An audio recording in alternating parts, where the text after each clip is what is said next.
O São Paulo está sentindo otimismo no encaminhamento da renovação do Alan Franco, é a negociação prioritária do São Paulo hoje.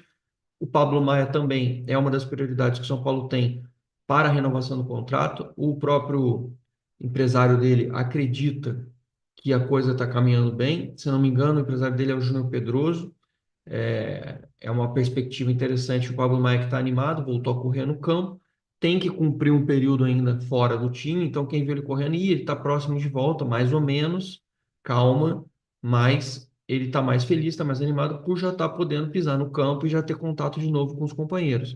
Quem correu ontem no campo também foi o Lucas, que volta, já está na fase final de transição, como a gente já tinha dito, ele deve voltar aí entre 10 a 15 dias no máximo, como a gente falou, ou no jogo do Santos, ou no jogo seguinte do Santos, ou no máximo 2 jogos para frente.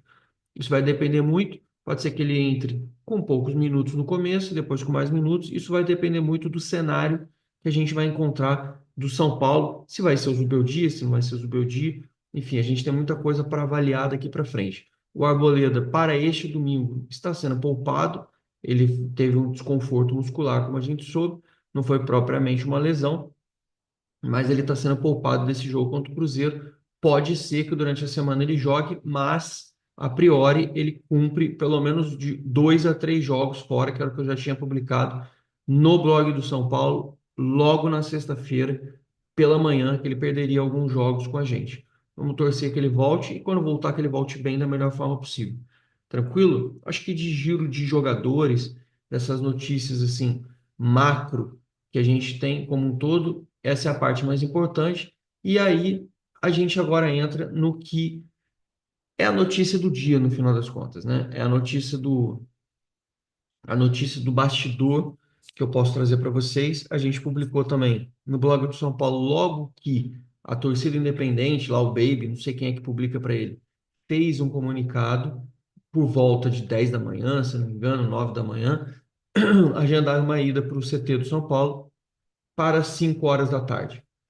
E aí ele fez a publicação, eu publiquei no blog do São Paulo, conversei com algumas pessoas, e exatamente às 5, 5 e pouca, 5 e 5 da tarde, o Baby com mais ou menos 7 a 8 pessoas com ele, mais ou menos, falaram que não passava de 10 o grupo que estava com ele, mas é nessa faixa, entraram no CT, alguns uniformizados, o Baby uma camisa preta, pelo que me falaram, falou assim, né, alguns uniformizados, o Baby diferente, que era o que estava mais falando com as pessoas. E aí perguntei, falei assim, como foi? Foi um tom de cobrança mesmo?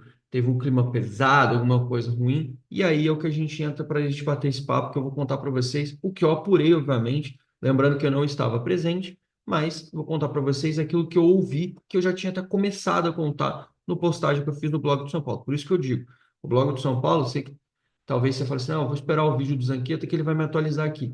Mas para você saber da notícia mais fresquinha, quentinha naquele momento, é o ideal. Essa daqui eu até podia ter escrito, mas falei, não, não vou escrever de noite no sábado, vou guardar para o vídeo. Eu estou deixando algumas coisas aqui, vai entrar cedinho nesse domingo, 7 da manhã, no Brasil, esse vídeo já está no ar, então você vai ter a notícia toda aqui, mas normalmente eu acabo escrevendo mesmo. Bom, como é que funcionou, pelo que me explicaram, eu vou tentar passar para vocês da forma mais clara possível dentro do que eu conversei. O clima de chegada da comitiva do Baby foi tranquilo. Eles chegaram para conversar com algumas pessoas. Não tinham todos os dirigentes dentro do CT. Na verdade, tinham alguns. É, Vou me restringir a não falar nomes nem de jogadores e nem de dirigentes especificamente, que foi o que me foi pedido, mas vou tentar relatar para vocês o mais importante, que foi o teor e a forma como foi conversado.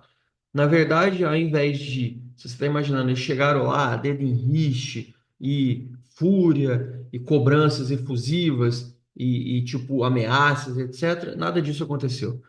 A maioria do conversa que aconteceu foi em tom realmente de conversa, e inclusive com o sentimento de, olha, a gente apoiou vocês ao máximo, a gente segurou muitos momentos da época da temporada em que o São Paulo e a torcida, principalmente redes sociais, cobraram demais queda de treinador, mudanças drásticas, saídas de atletas do time, não ter vaia, tentar apoiar. Enfocaram muito isso. Fizemos uma baita festa para o jogo contra o Cruzeiro, levantamos a moral da torcida. Quando todo mundo queria que caísse o técnico no Paulista, a gente deu apoio.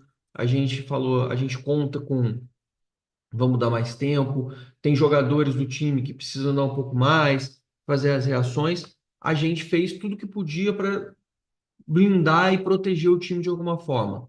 Depois de tudo que aconteceu e da forma como os resultados não estão vindo para o São Paulo, não tem gol marcado no Brasileiro.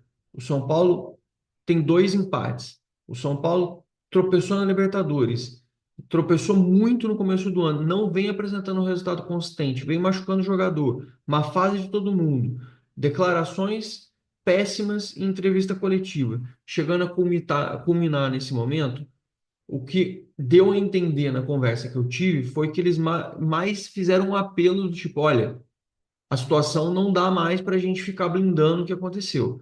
Se a gente não conseguir um resultado neste domingo contra o Cruzeiro, todo o estádio vai vir abaixo e nós não vamos mais blindar. Ou seja, é praticamente um aviso. Daqui para frente, as cobranças vão ser maiores. A gente precisa ver uma reação de vocês e uma vitória é o fundamental para acontecer as coisas. Se não acontecer a vitória, a gente está falando no óbvio. O que eu estou falando para vocês no vídeo é o que vocês já sabem. Se o São Paulo empatar com o Zubeldia dentro de casa, com o Morumbi, mesmo que o Morumbi não esteja cheio e não deve estar, tem uma previsão aí que o pessoal está contando que talvez não chegue nem a 30 mil. Se passar de 30 mil vai ser alguma coisa assim. É o que eu ouvi também. Vamos ver como é que isso vai se concretizar, mas vai estar o estádio vaiando, vai estar o estádio pressionando. O domingo de noite do futebol, quando você joga em horário nobre, ele tem vantagens e tem desvantagens. Quando você joga no sábado, você joga de noite, tem uma desmobilização de muita gente que está na rua, que saiu, que foi jantar, que está com a família, está não sei o quê. No domingo, final de noite, meus amigos, perto de semana de Páscoa, que as pessoas ainda não foram viajar e ainda estão se mobilizando para viajar, é dito e feito que você vai ter um rebuliço na internet, você vai ter um rebuliço dentro do campo, a pressão vai ser gigante, a imprensa vai vir com tudo, tem a sombra do Dorival. Então, o que a Independente deixou lá claro, o que eles falaram lá dentro e tiveram o papo chegamos no nosso limite. Precisamos ter uma virada de chave imediata, senão não vai rolar mais.